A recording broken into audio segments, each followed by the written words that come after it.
Welcome to the Encore Audio Archives YouTube channel. I'm Taper Dave, and this is my channel. I've uploaded hundreds of talks here that I've recorded at meetings in West LA, and I've also recorded conventions starting in 2013. I've got a bunch of those up. And Walt and Mary Murray, the original owners of Encore Audio Archives, started the company in the 80s, and Walt recorded Joe and Charlie's and a bunch of stuff down in Vista, California. My sobriety date is June 20th of 1994. I hope you find something you like, so please like and subscribe to my channel and comment down below. If you want to hear something that I don't have or that you don't see, I'll see that I get it. Anyways, take care and have a great day if you want to. Good morning, San Diego Spring Roundup. My name is KYRIE Collins, and I am a very grateful member of the Worldwide Fellowship of the Al-Anon Family Groups. I want to thank Laura for inviting me to come out here this weekend. I'm very grateful for the opportunity and the experience, although I do get very nervous up here, but it is always a privilege and a pleasure to come back to California from Colorado in April. It was snowing when I left, so I'd like to put a special shout out to the Weather Committee. I think you're doing a great job. Keep it up for us. But I was so grateful when I got to speak with Laura on the phone, and almost instantly we felt like soul sisters, and I think that that's what happens here, you know. We're called the Al-Anon Family Groups because family is our middle name, and it's important for me to remember that. I want to thank Deborah for providing me with the Kleenex. I will use these. I tend to cry still almost every day, but the difference is that today my tears are from joy and from gratitude instead of from grief and despair. And I'm very grateful for that as well. Our third tradition tells us that the only requirement for membership is that there be a problem of alcoholism in a relative or a friend, and I meet that requirement, but I am not here because someone that I love drank too much. I am here because of the way I reacted to their drinking. I used to work with someone whose mother was a very wild drinker, and I remember talking to him at work one day, and he was telling me what had happened the night before. He had taken her out to dinner, and she ended up dancing on the table at some point in the night, as can happen when you go to dinner with your mom. And I was completely horrified. I said, "Oh my God, what did you do?" And he said, "Well, I helped her down and took her home." And I said, "Well, weren't you embarrassed?" And he said, "Well, no, I wasn't the one dancing on the table." And I didn't understand why he hated his mother so much, that he just didn't take on her embarrassment and her feelings and all of that stuff. If I could do that, I wouldn't be here today, but I can't seem to figure out how to do that. There's a couple of things that it's real important for me to say at the beginning, because it's real important for me to remember. Whenever I hear AA speakers, a lot of AA speakers get it from the podium and they say, "If it wasn't for Alcoholics Anonymous, I'd be dead by now." And I don't hear a lot of Al-Anon members say that. But I am here to tell you that if it was not for Al-Anon, I very well could be dead right now.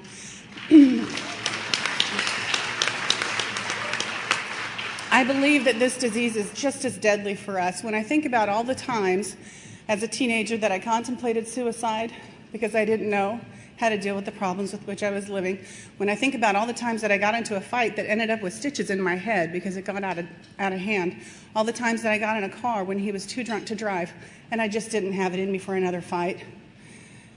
Alcoholism kills people who don't even have it. That's amazing. There is not another disease out there like this, and it's really important for me to remember that that's where I can go. And that's one of the reasons that I keep coming back. I also want to thank all the members of Alcoholics Anonymous who came here today and joined us in the Al-Anon Luncheon, because you're here because you believe in family recovery. It's a family disease, and we can recover together just like we got sick together. It's a family disease, and what that means for me is that when people that I love drink alcoholically, I go crazy. That's what happens to me. I lose my mind, and but I can't see that. When a newcomer comes to my Al-Anon birthday is May 6, 1991. I came in the day after my 22nd birthday, and if you can do the math, good for you. And my home group is the Solid Foundation, AFG. It meets in Denver, Colorado on Wednesday nights at 7:30 at the Christ Community Church on Hampton and Tamarack. And if you're ever in Denver, I hope that you come join us, because it is the best meeting full of the finest people you will ever encounter. And I am so blessed to be a part of it, and I sure hope you feel that way about your home group too. And so it begins. I am the product of an alcoholic relationship. Surprise. And my parents were teenagers when they started dating, and my dad already had his share of wild stories of drinking. They got pregnant when my mom was, 17 or 18 years old. And back in the day, what happened when you got pregnant that young is you got married. And that's what they did. And it was not a marriage that was destined to last. She was the child of alcoholics, and he was a heavy drinker. And so for a while, it was a perfect match and a perfect fit. But it didn't last long, and they actually divorced when I was 3 years old. What I saw, he immediately married somebody else who also had a little girl. She was 8 months younger than me. And what I saw is that he left me and my mom in order to be with this other woman and her little girl. And that kind of set up a feeling of being second best. And that feeling stuck with me for most of my life. I graduated second in my class from high school. And I was the co-editor of the school newspaper. And I was co-captain of the junior varsity cheerleading squad. And it is just something that has sort of stuck with me, and it still actually crops up from time to time. It's really interesting. I was just talking with my sponsor about this. These things that happen, I go through my 4-step, I work these steps, and I work these programs, and I heal a little bit. And eventually I feel like that's not an issue anymore. That's not a problem for me anymore. It's healed. It's gone. And then something happens, and I'm like, oh, it's still there. And so it does crop up from time to time, but I have different tools to deal with it today, and so it's all right. Feelings are feelings. They got divorced. My mom lived in Houston. My dad moved to Dallas, and from the age of 3 years old, I would get on a plane by myself and fly to go visit him. Back in the day, there wasn't really like joint custody and stuff. It was a week at Christmas and 2 weeks in the summer, and that's how often I saw my dad. And I don't really remember talking to him in between visits. Being on the phone, keeping up. My mom may have kept up with him, but I just really don't remember having much of a relationship. And alcoholism is so powerful that even as a little girl who only saw her dad 3 weeks out of the year, I was affected. I was deeply affected by alcoholism. And my mom and I were really close because we were practically playmates. She was a teenager. And it was just the two of us, and we figured out how to do this deal.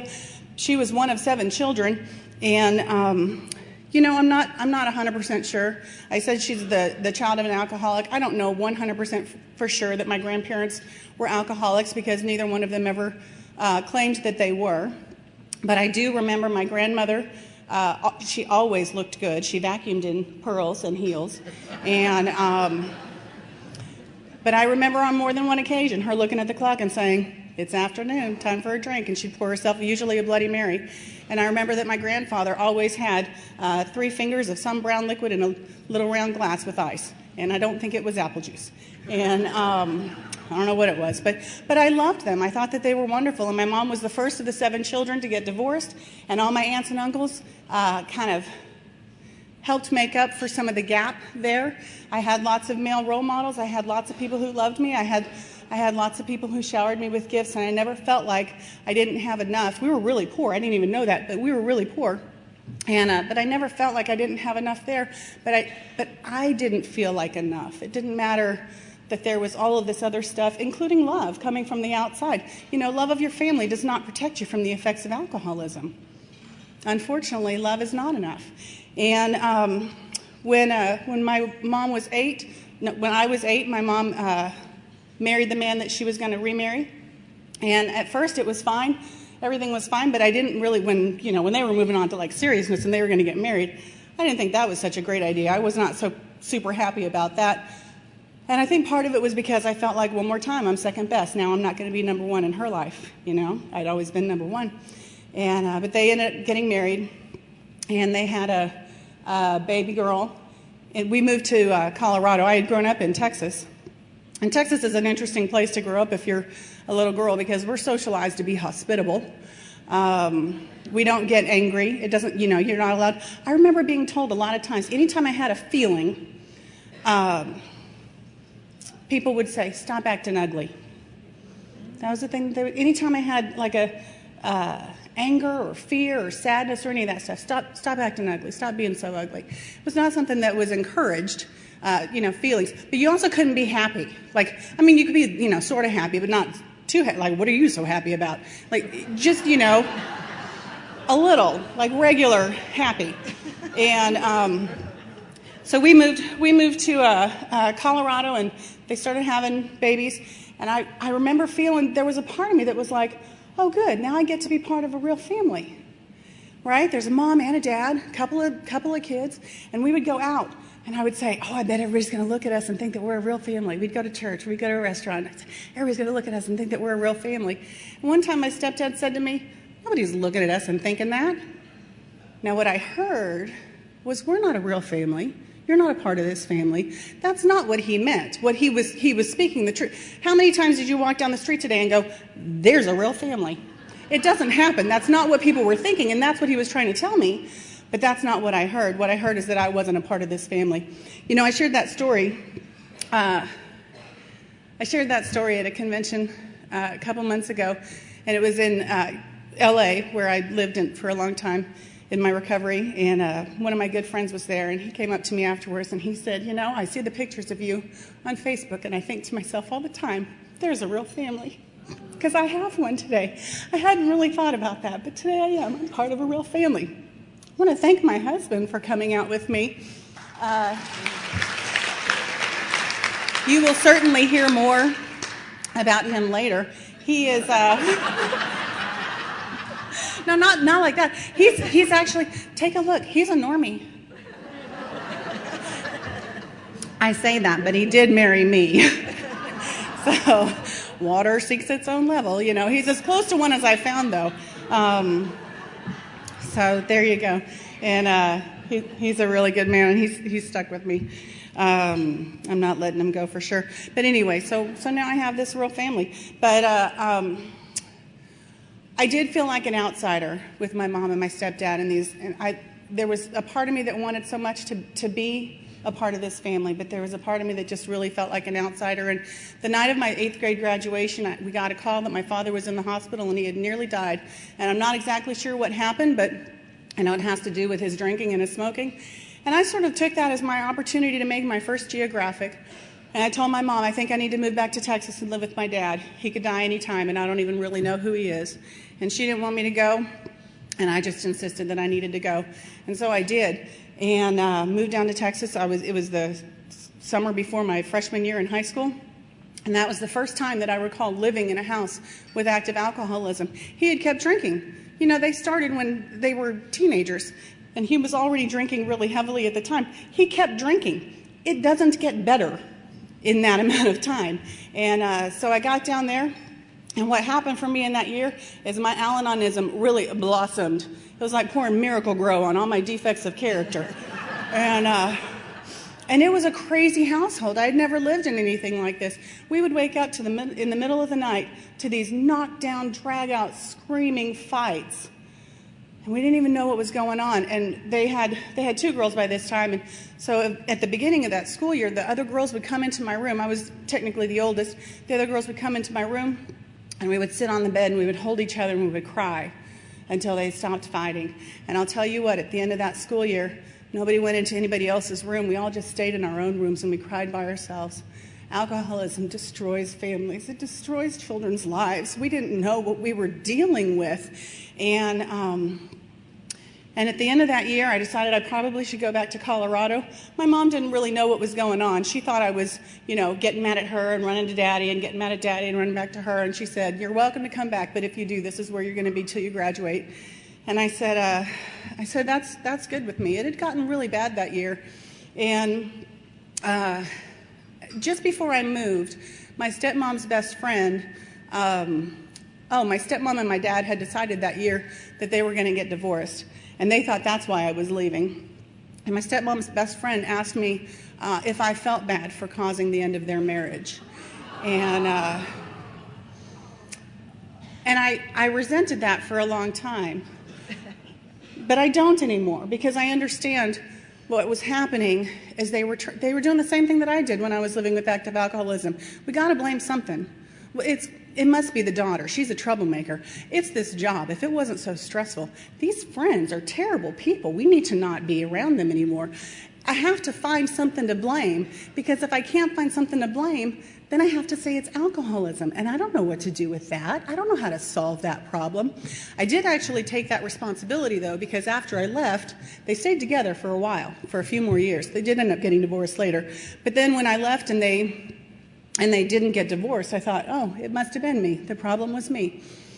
So I got back to Colorado, and I'm a freshman in high school, and or a sophomore in high school, and I was really, really angry, but I didn't know that I was really, really angry. I didn't know what to do with all of these feelings. And so what I did is I beat up girls and I slept with boys, and that was my solution. And it worked really well, because I'll tell you what, for a while, if I could corner you at your locker, and I could make you cry, and I could make you avoid me in the halls, or I could make you call your mom and ask to be picked up because you were afraid to stay at school that day, and I did all those things, then I felt 10 feet tall and bulletproof. And when I was with the boys, and they were giving me affection, and they were giving me attention, and they were giving me love, in those few minutes, and they're teenage boys, so it was just a few minutes.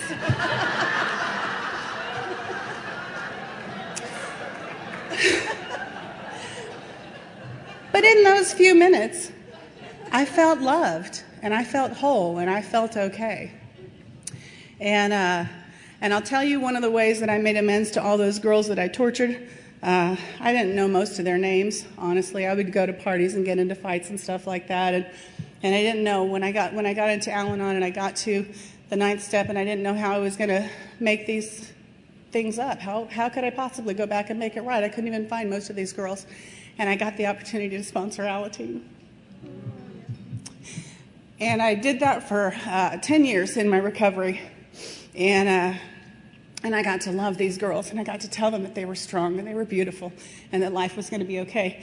And I also have to tell you that there's a couple of Alateens over here, but they're not Alateens anymore. They grew up, and they're members of Al-Anon today, and they have their own Alateen now. And it is really just a blessing to be here and to see that this stuff works. You know, alcoholism does destroy families and it does destroy children's lives, but Alateen and Al-Anon reunites them. And it makes it better, and it makes it work. And I didn't beat up any of those girls, ever, ever, ever. But I did make them call me Princess KYRIE. And I do love them. So anyway, so that's what I did for a long time, but I also led a double life. You know, I kept my grades up, and all my friends hated me because I was the friend that their parents would go, why can't you be more like KYRIE? And they were like, you don't even know, Mom. I can't even tell you what you're asking me to do. This is a terrible idea. But so I lived this double life. You know, I beat up girls, I slept with boys, I dated drug dealers, I was secretary of the National Honor Society, and I just kind of, you know, covered all my bases. I was determined to fit in somewhere, right? And the summer before my senior year in high school, I met my first him, and he was awesome. He lived next door to me, and he was an artist, and he was charming, and he was 17, and he'd been to rehab 3 times already. And he was dating one of my best friends, and he had enormous potential, so much potential. And yeah, and I was I was looking through his artist sketchbook, and I came across a suicide poem, and I remember thinking to myself, he wouldn't feel that way if he were with me. And so I sought to make him mine, and I did. And we were together for 6 glorious days before we broke up the first time. And but then we immediately got back together. We realized that was a terrible mistake. He was my destiny. So we got back together, and then we broke up again, and then we got back together, and then we broke up again. And we were together for 5.5 years, so that whole part takes a long time. I'll just skip to the end. And eventually we graduated high school. I graduated high school early, and I went on a sailing trip in Florida for a while, which I ended up cutting short because I just couldn't bear. It was an opportunity of a lifetime, and I cut it short because I just couldn't bear the thought of being away from him for that long. And boy, I'm still mad at myself for that. And we went back. I mean, we were just doing the deal. This is what, you know, in alcoholism,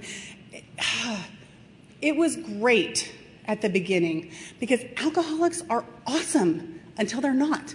We had fun. He was funny. He was charming. He was entertaining. He was charismatic. There were so many great things about him. But then we, would end up fighting every night. And it got progressively worse. I ended up moving to back to Texas to get away from him. I told my mom, I can't seem to stay away from him. Help me out. So she called the University of Houston. She got me a scholarship. She got me in the dorms. She got me down there. And we kept in touch, and by the end of that school year, he was living down there too. While he was not there, I discovered something else that they have at college: fraternities. And so I majored in fraternities that year, and tried to find a little bit more of that feeling good stuff. And he came down there. And then we were just really in the midst of this alcoholic relationship, and our relationship got very violent. We would be in an apartment. I couldn't seem to live without him, but being with him was killing me, and I knew that. I moved out one day while he was at school, and signed myself off the lease. Found another apartment, moved everything, got over there, and 3 weeks later, he was on that new lease with me. And this is what we did. Our relationship got really violent. I was not a battered girlfriend. I was mutually entangled, I guess. And so we would move every 6 months because the lease would be up. And by that time, there'd been enough complaints about us, in the landlord's little file. We knew the police on at least a visual basis, and we'd be like, oh, we got to get out of here. We need to move. This apartment's got some bad juju. We need to go. And completely overlooking that it had bad juju because we lived there. Wherever you go, there you are. And so we did this for a long time, and it was the night before my 22nd birthday. And we lived in this apartment that was walking distance to a comedy club, and the comedy club let you have little parties, for birthday girl gets in free and gets free drinks, and her friends get in free. And so we had a party and invited all of our friends over. We were going to go to this comedy club, and he gave me a bottle of tequila for my birthday. Oh, I know, he's so sweet. And then he drank it, as they do. So we went to the comedy club, and we had a great time. I mean, it's a comedy club. Of course we had a great time. And then we got back, and pretty soon everybody started leaving, and I just hated it when everybody left because that's when the fights always happened. And it didn't matter if my skirt was too short or my skirt was too long or I talked too little or I talked too much. There was always a fight. And this particular night, the fight got a little bit different. And as we were fighting, I grabbed a pair of scissors and I stabbed him in the leg. And because it seemed like the right thing to do at the time. And the police came. Our neighbors upstairs called and said, what's going on, KYRIE? And I said, oh, he's hitting me again. And he sees Dave, and Dave's got blood coming out of his leg. He says, well, I think that, whatever happened here tonight was at the very least mutual. So you can either both go to jail or you can neither go to jail. And I thought that neither go to jail was the better option. See, this was in Texas in 1991. Things like this was just a domestic disturbance. It's a private matter. Thank goodness for that, because I would go to jail. If you're new, this is not a good solution, okay? Just don't do it. It's no longer considered a private matter, and you will go to jail. But what he did, I said, can you just take him to a friend's house? And he agreed to do that. He actually took him over to a friend's house around the corner, and I have to tell you, when we were together, I partied right along with him. I did a lot of drinking. I did a lot of drugs. I don't know why I'm not an alcoholic. A friend of mine in AA says I just didn't try hard enough.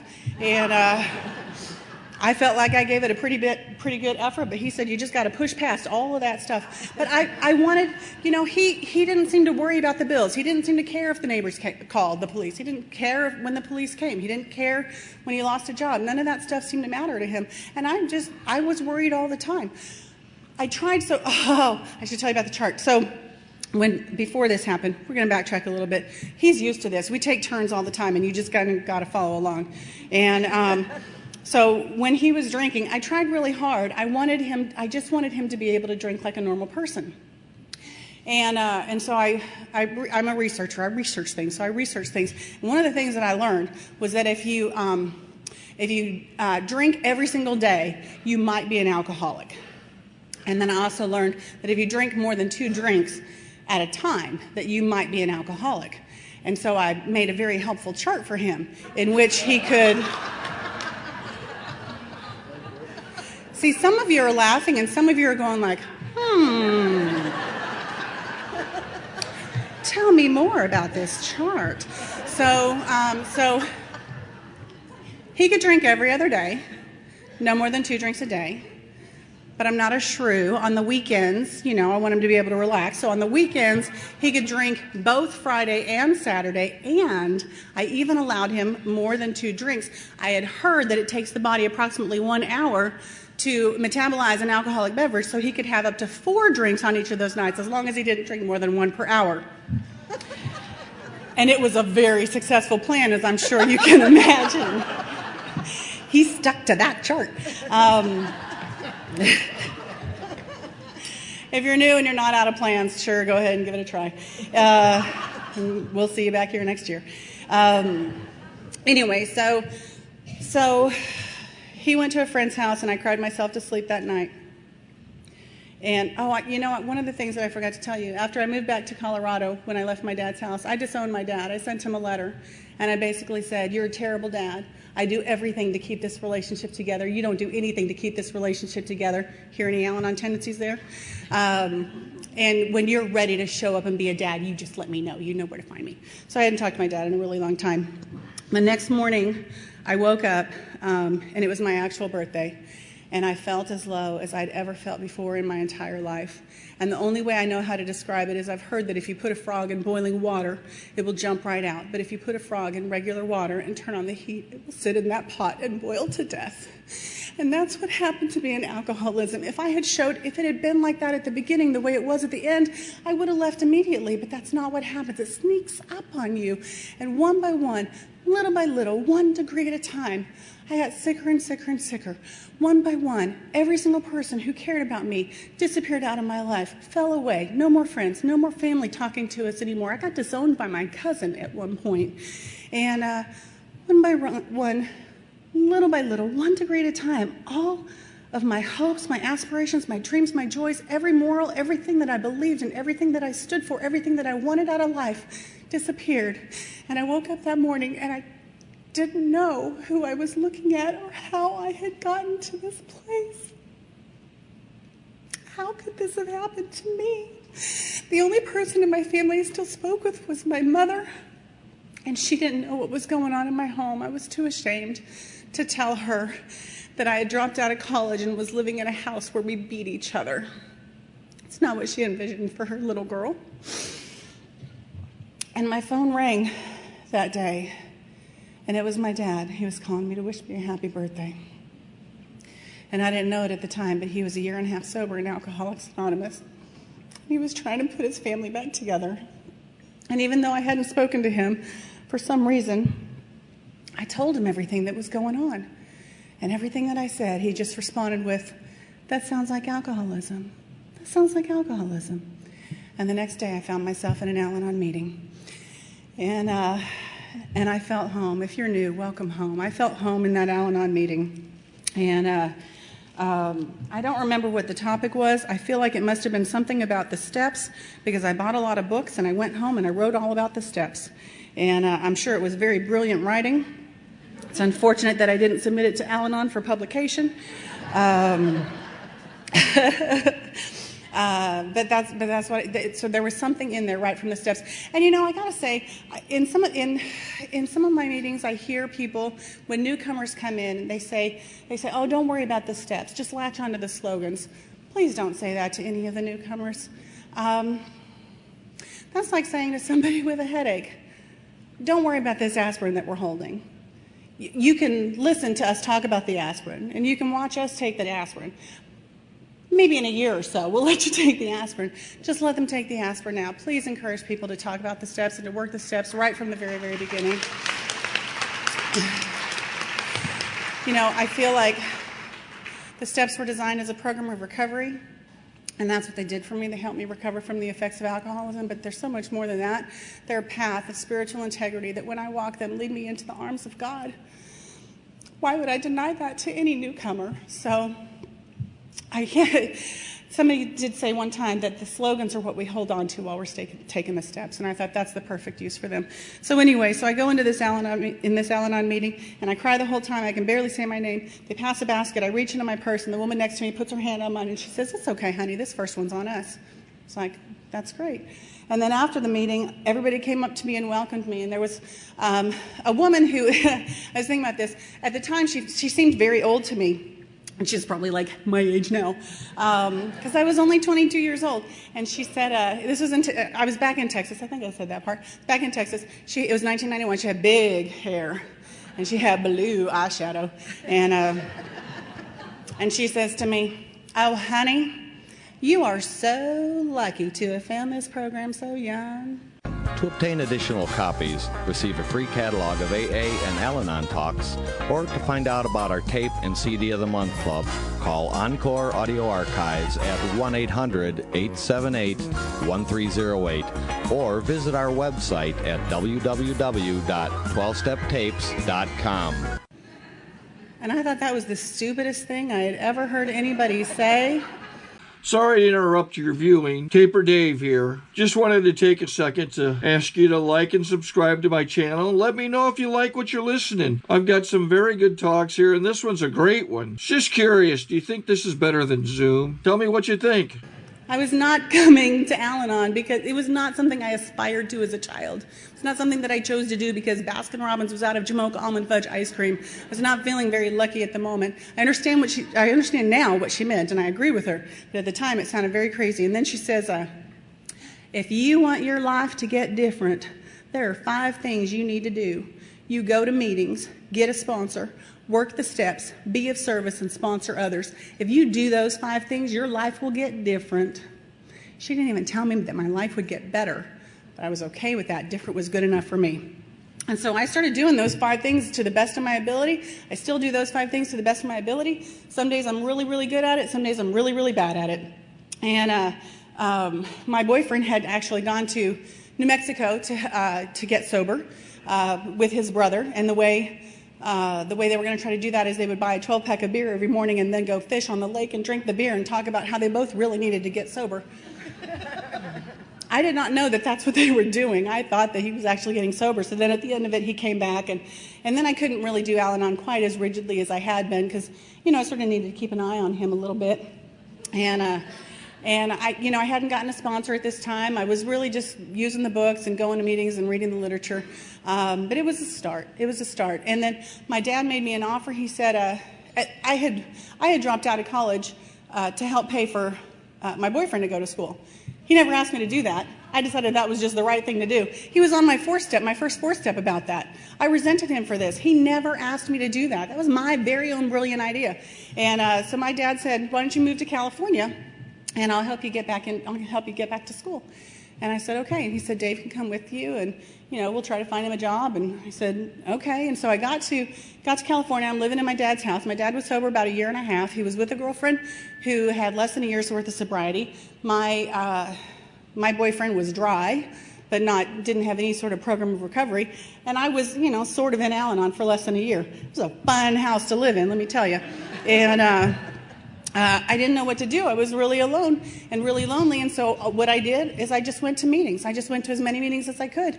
I went to probably 4 Al-Anon meetings a week, and I went to an AA open speaker meeting every weekend. And if you're new and that's not a part of your program, it was really important to me because it was in those open AA meetings that I finally learned and understood he wasn't drinking at me or to me. Like, that's how I had felt. I took it so personally, but it was in those open AA meetings that I really started to understand what the disease of alcoholism was, and that it didn't have anything to do with me. It didn't matter if I was taller or shorter or smarter or thinner or whatever. He was going to drink because that's what alcoholics do. They drink. It's Tuesday. Why not? It's Arbor Day. Celebrate. And And so I went to these meetings, and where I ended up were people who were really doing the deal. And they had sponsors, and they were being of service, and they were working the steps, and they were really involved. And I had this, we call it get in the car sponsorship, right? I hope you have this here, where, you know, oh, we're going to ice cream social. You want to go this weekend? No, I don't, you know, got to do dishes or something. I'm like, oh, please, you're just going to count your issues. Get in the car. Come on, come with us. And that's what we would do. We would get in the car. And it was here in California, so you're in the car for like 2 hours, because it's like 5 miles down the road. So it's like 2 hours, and you have the meeting before the meeting, and then you go to the meeting, and you have the event or the meeting or whatever, and then you get in the car, and you have the meeting after the meeting. And I started to feel really connected, and in this time I was thinking, like, maybe I need to go. This might not be the right relationship for me. But the thing is I knew all these Al-Anons, and they had been in Al-Anon, and then they learned how to detach and stop enabling their alcoholic, and then he found sobriety, and now they lived in this house and actually had a white picket fence, and they had these kids who were in Alateen, and I wanted that. So I thought, maybe I'll stick around. I'll learn how to detach. And I asked my sponsor, I don't know if I should break up with him or not. Should I stay or should I go? And she said the meanest thing that any sponsor has ever said to me: you'll know when you know.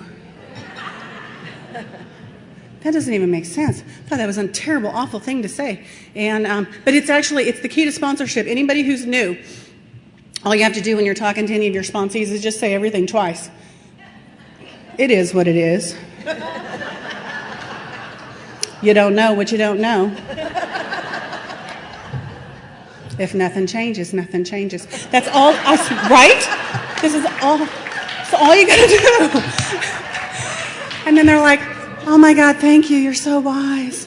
So glad I called you. I hang up. That's all my sponsor does. But she says it so nice that I listen. Anyway, so she was right. One day I woke up and I thought, what if the miracle never happens? How much longer do I want to stay in this relationship? And the answer was just clear as a bell. It was one more day. And I ended that relationship, and it was the first time that I walked away from it, and I wasn't angry and I wasn't mad. He needed to drink, and I needed to be with someone who didn't need to drink. And that was it. We just were no longer a match. I don't even think we ever really liked each other, to be perfectly honest. I think that we just both had, water seeks its own level. We've had compatible levels of sickness, and it worked for a really long time. And eventually I started growing and recovering. And here I was left in this house with just me and my cat.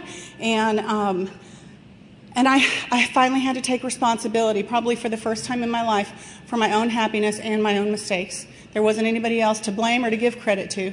And I got to really get involved in this program and look at myself. At some point I said to my sponsor, I'd like to be in another relationship, and she said, that's great. Why don't you make a list of everything that you're looking for in a mate, in a partner? And I said, that's fantastic, I'll do that. So I made my little shopping list and I gave it to her, and she said, that's a wonderful list, KYRIE. Now become these things. Oh, would have made a different list if I had known that was the deal.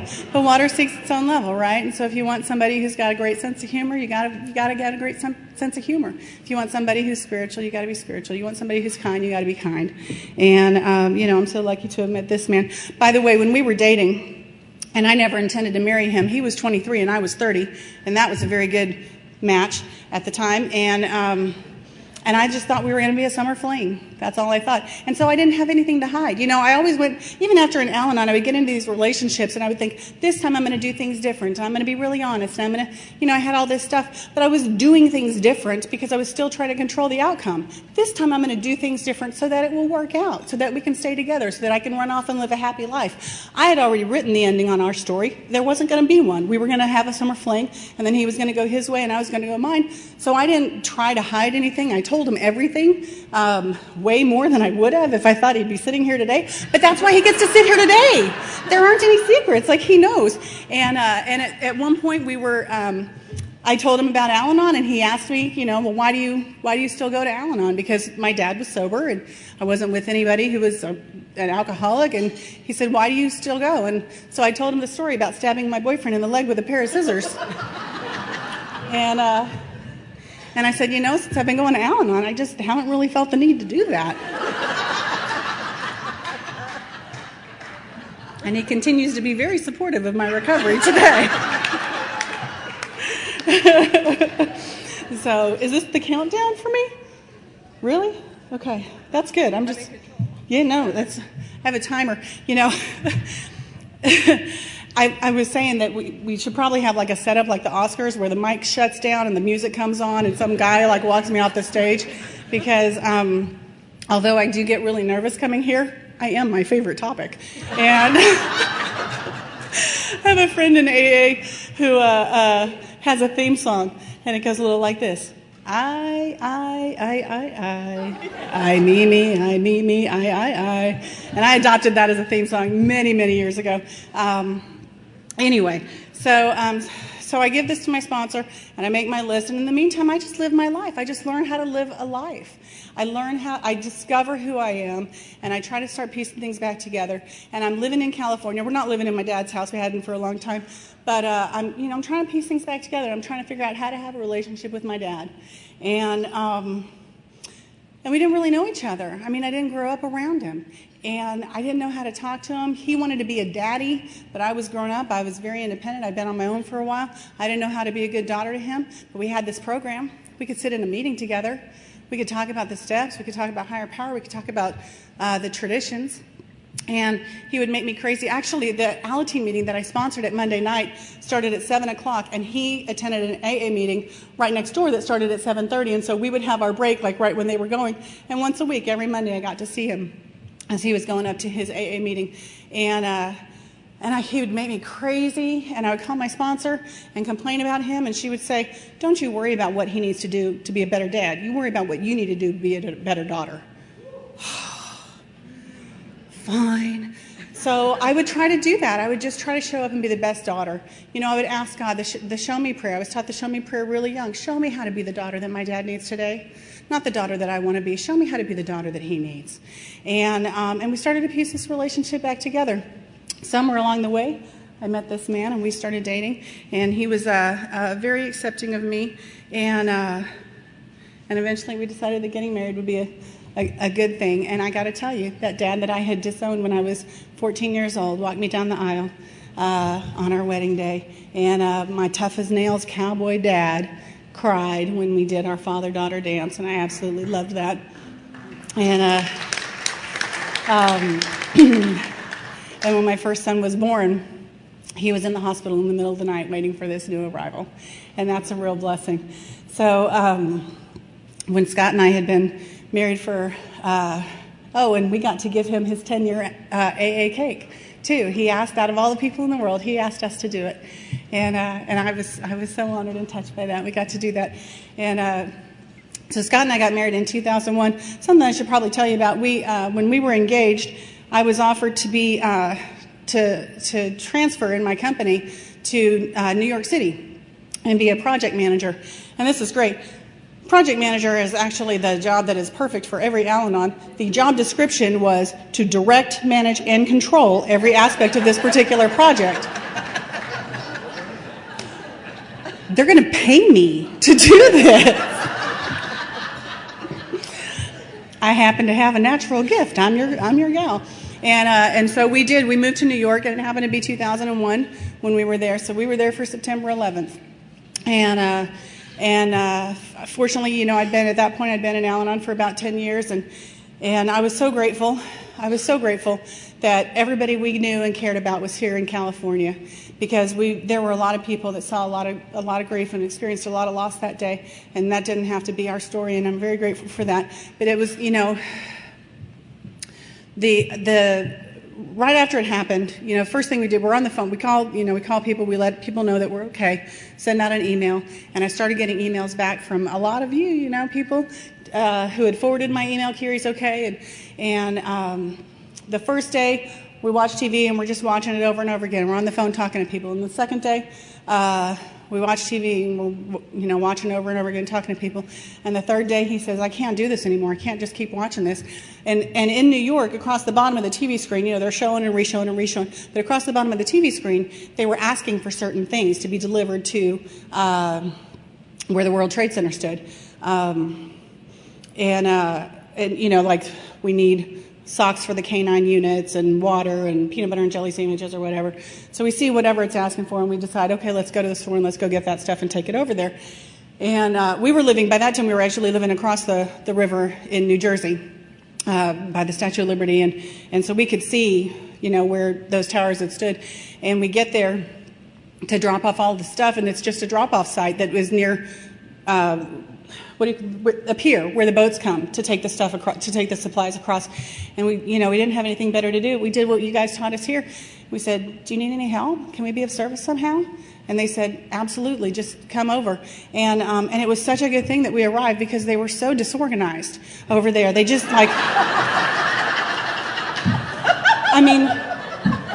they had the bottles of water with the dog food, and then the shampoo was over here. They were never going to be able to find anything.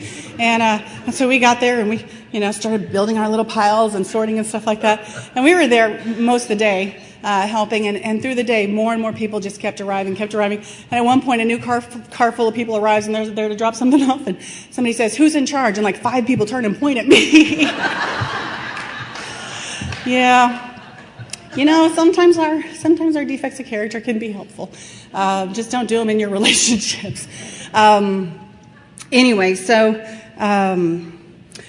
we had moved back to California after that, and it was 2002, and we found out that my dad was diagnosed with chondrosarcoma, which is a bone cancer, and a pretty aggressive one. And he did some treatments, and he tried to fight it, and he actually lasted for 5 years. Fighting that cancer.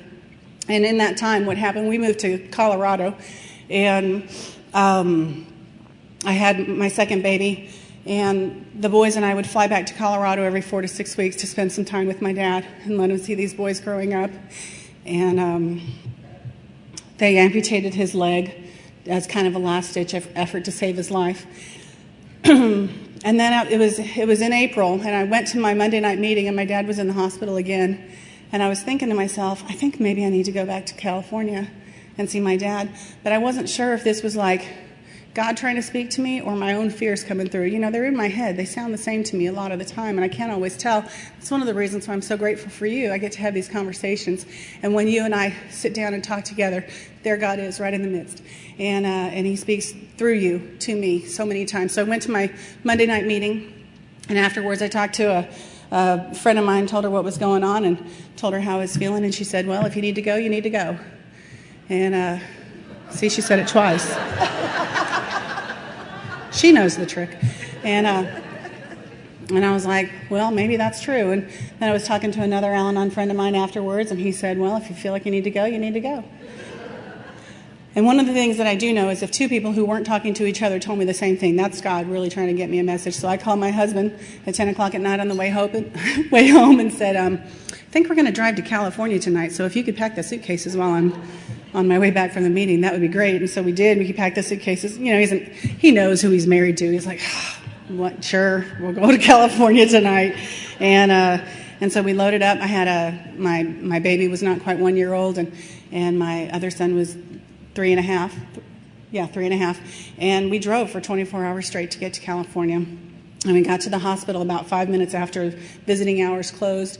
And I went up to the security guy, and I was like, "I just drove 24 hours in a car with a toddler and a baby, and I just really want to go see my dad." And he was like, "Please, go on up." And so I did, and I got to go up there, and I asked for a private moment with him, and I got to look him in the eyes and tell him that out of every daddy in the world, I was so glad that he was mine. And I told him that I didn't want him to go, but that if he needed to go, it was okay, that we would be okay. And he said that he knew that. He said that of his 3 daughters, I was the one that he wasn't worried about. I'm the only one that's in Al-Anon, and he knew that I had you and that I would be okay. And he went home and he went into hospice care. And a couple of days before he died, my husband got to bring him his last meal. And I share this at a lot of places, and nobody understands it quite like you will. Brought him a double animal style and a chocolate shake.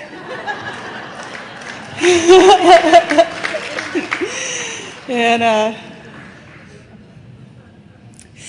on my dad's last day of life, he was too weak to hold the glass of water, and I got to hold it for him and help him quench his thirst. You gave that to me. You helped us repair this family. And I got to say goodbye to my dad, and everything was good with us. And he got to die with his family whole. And you gave that to me, and I am so grateful for that. And I can't think of any way to pay that back other than just continuing to show up. I've got to go to this morning the Al-Anon Marathon meeting before the luncheon started, and the topic was gratitude. And somebody got up and she shared that she believed gratitude was an action. And it's what I was thinking. I remember somebody telling me, when you're grateful for something, it means you want it to be here tomorrow. So you do what you need to do to take care of it. You're grateful for your car, you go get an oil change, you wash your car. You're grateful for Al-Anon, you show up, you're of service, you set up the chairs, you show up the next time, you carry the message to the newcomer, you welcome people, and you do the things that were given to you. And I'm really grateful for this program, and I'm really grateful to be here. Let me tell you some of the gifts that I have gotten as a result of being here. I mentioned to you that I was an Alateen sponsor. I got to stand in the weddings of two of the people who used to attend the Alateen meeting that I sponsored. I was the oldest person in those bridal parties, but I was there. And I was young when I was sponsoring, and so, you know, there's not a whole lot of age difference between me and some of these kids, and they grew up and I grew up, and we became friends. And two of the Alateens met and fell in love and had a baby girl, and she's my goddaughter today. I know. She's 16 years old. It's crazy. Almost next month. Anyway. And I have this family now. We have these two little beautiful boys, and you know, I wouldn't be able to have any of this stuff. You guys are the ones that tell me how to be a wife. You guys are the ones that used to say things to me like, well, would you rather be right or would you rather be happy? And I thought that was a really confusing question, because being right made me happy. And so I didn't understand why you were putting it in this like choice situation, you know. But what I've learned is that my husband and I are partners. It's not one against the other. And that's how I had always approached relationships before. And it was here that I learned that if we're having an argument and I win, we both lose. I can't win a fight. I still try to, but it's only, you know, it's through this program that you guys teach me how to be a mom to my boys. Here's the thing that's really cool. So when I was an Alateen sponsor, I always had boys in my car with me. You know, we're in California and it takes forever to get anywhere. And the girls always had jobs and cars, and so the boys always called me for rides. They never had their own jobs and cars.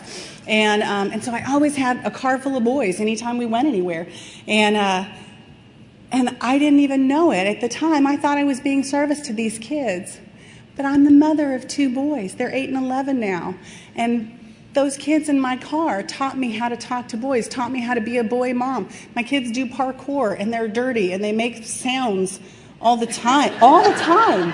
Like just all the time. And but I think I'm a pretty good boy mom. But I'll tell you, I make a lot of mistakes, you know, just like some days I'm a really good Al-Anon and some days I'm not a really good Al-Anon. That's why I don't have an Al-Anon bumper sticker on my car.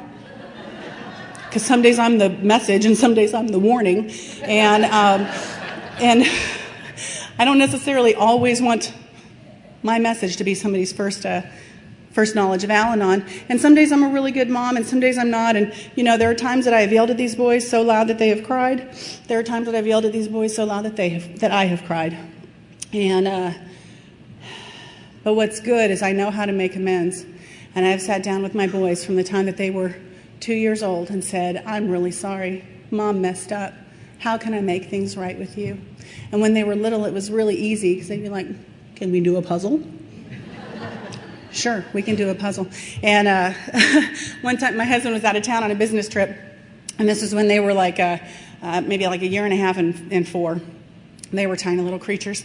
And the older one, I was giving them a bath, the older one dumped water on top of the younger one's head just to make him cry.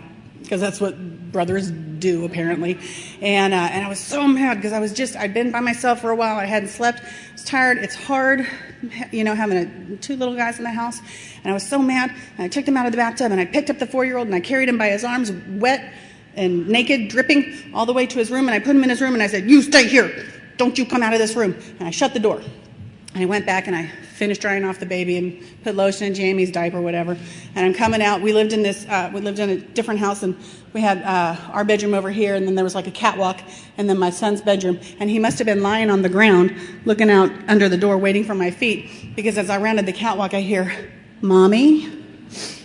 And I said, "Yes, Daniel."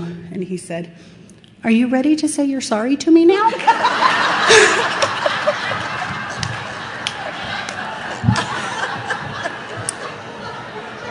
"Yes, Daniel."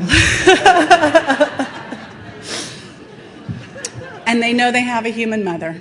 And they also know that I love them. And there have been times that they've said things to me like, "Mama, it scares me when you yell at me like that." Now, I'm not proud that I yell at my kids, but I never could have said something like that to the grown-ups in my life. I never felt safe enough that I could tell them that what they were doing scared me. And I'm grateful that they feel safe enough in our home that they can say something like that to me. My little guy and I, when we were driving, when he was in preschool, he was 3 or 4 years old, and he says, "Mom, Ray doesn't believe in miracles." And I thought that was a really weird statement because we don't know a Ray. And I said, "Okay, Aiden, do you know what a miracle is?" And he was quiet for a minute, my preschooler. And then he said, "Yes, it's when you're so happy you want to cry." And I was like, that's true. That's exactly what a miracle is. I didn't even know that, but now I know. And he was right. And these boys teach me so much. And I'll tell you, when my dad passed away and I was here in California, I still had a lot of connections. And I made the first phone call I made was to my husband, and then the next one was to an Al-Anon friend. And she went into her boss's office and she said, "I have to go. There's been a death in the family." And she left, and pretty soon people started arriving. I was at my in-laws' house, but they had just left out of town. Remember, they had the Baker to Vegas thing, and Al-Anons and AA started showing up at the house to support me and bringing diapers for my kids and chocolate for me and food and, you know, whatever we needed, and just taking care of us.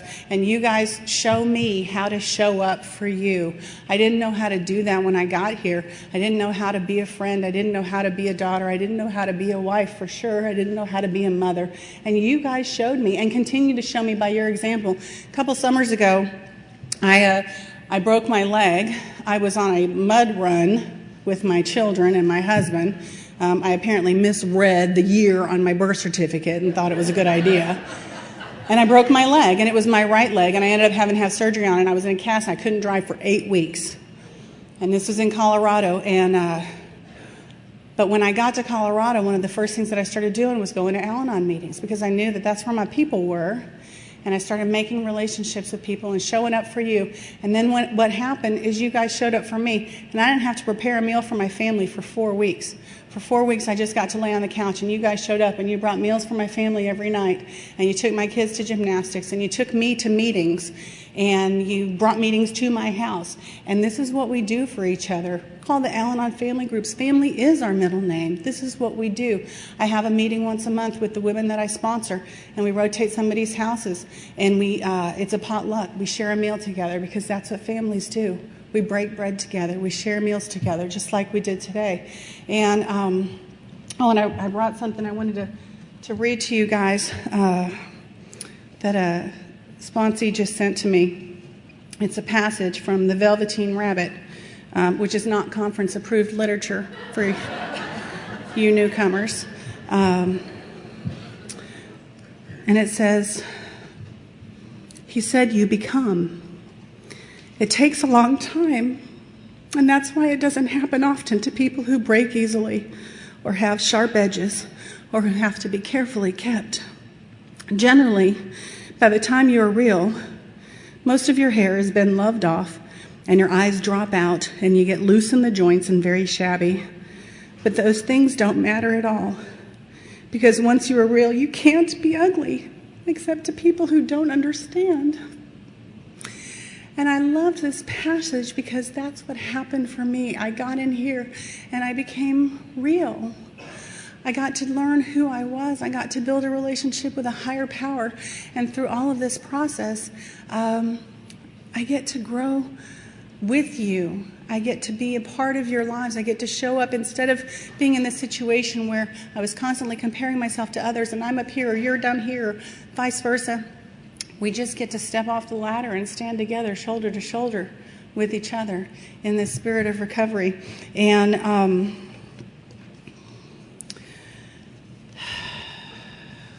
I can't imagine what my life would have been if I hadn't have come here. I am so grateful to be in a place where I get to be real. I don't have to pretend anymore to be something that I'm not. I don't have to try to wear that camouflage or be that face of what I think that you want from me. I just get to be who I am, and I don't have to take it personally if we're not friends. It's okay. I don't like everybody in the world. And not everybody in the world has to like me. And it took me a long time to be okay with that idea that just like there's different meetings for everybody, there's different friends for everybody. And that through this process, I don't have to separate myself from all of you. That's what happens with me is I have all these limits and boundaries of what's okay and what's not okay. But as long as that's only here in my human world. If I'm trying to live in God's world, my higher power is limitless. My higher power doesn't have boundaries. My higher power knows how to live with this and this. Oh, I want to tell you a story. I heard this was, I heard an AA speaker talking about he had gotten into a big fight with his wife. And he called up his sponsor to tell him, all the horrible things that his wife had done. And at the end of the conversation, his sponsor said to him, "It sounds to me like you're both right." And he was like, that's impossible. You can't both be right. And his sponsor said, "Hold up a dollar bill in between the two of you. You look at one side, have her look at the other side. Describe what you see. You're going to describe different things, but you're still talking about the same dollar bill. You're just seeing it from different sides." So that's impossible for me to understand, right? But that's how God's world is. It's not limited by this or that. It's this and that. And I am so grateful to be here today with all of you. I'm so grateful that you allowed me to be part of your journey, and I'm so grateful that you're a little part of mine. Thank you so much.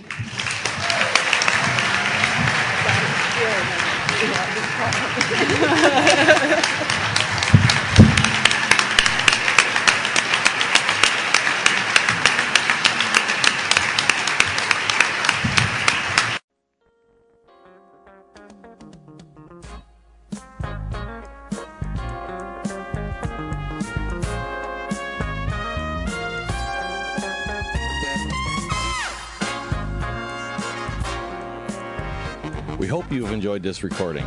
To obtain additional copies, receive a free catalog of AA and Al-Anon talks, or to find out about our Tape and CD of the Month Club, call Encore Audio Archives at 1-800-878-1308 or visit our website at www.12steptapes.com.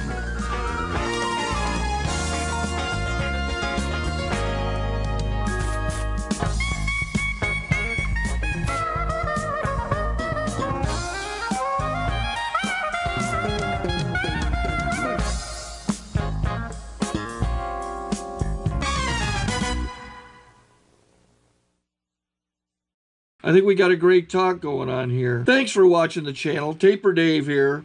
Just curious, do you think this is better than Zoom? Okay, this is how I prepare my drone for launching. I like to do it inside the cab of my truck so I'm not standing outside in the weather. To install the joysticks for control, up and down, right and left, powered on. I have an Android phone that I use to connect it to the drone with, and it's actually controlled through the iPhone, through an app. Oops, wrong way. It's actually controlled through the iPhone, or through this Android phone, through the app. It's actually controlled through the Android phone through an app, and you connect it through this short connection right here.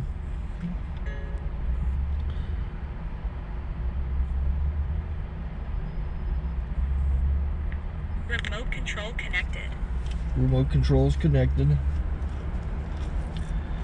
So I pull out the drone. I have to extend the legs. Long legs extended first, then the short legs. Remove the gimbal protector. Set that aside, then power it on one short burst, then one long burst. I lay it down. So I have to go to calibrate. So the drone's not connected yet. It shows you here as this drone gets disconnected, even though the remote's powered on. So the drone has to establish it's connected. So I go into the app to calibration mode. First I'll calibrate the remote controller. Start calibration. Out, in, oop, out, in, up, down, and then this little wheel is to control the gimbal. So it's calibrated. Go to gimbal calibration, start calibration, and then it calibrates the gimbal. And if that shows up, the gimbal's moving all over the place. Changes, you can see it on the video. And I'm calibrated to take off. It's acquired 7 satellites at the moment. There are 26 satellites up in the sky, which it has to acquire before you can take off. So it's connected. It's got enough satellites. This is white. I can go to press this little arrow button, swipe right to take off, and it would start the motors if I slid this to the right. But I'll wait till I get outside. Don't want to do it inside.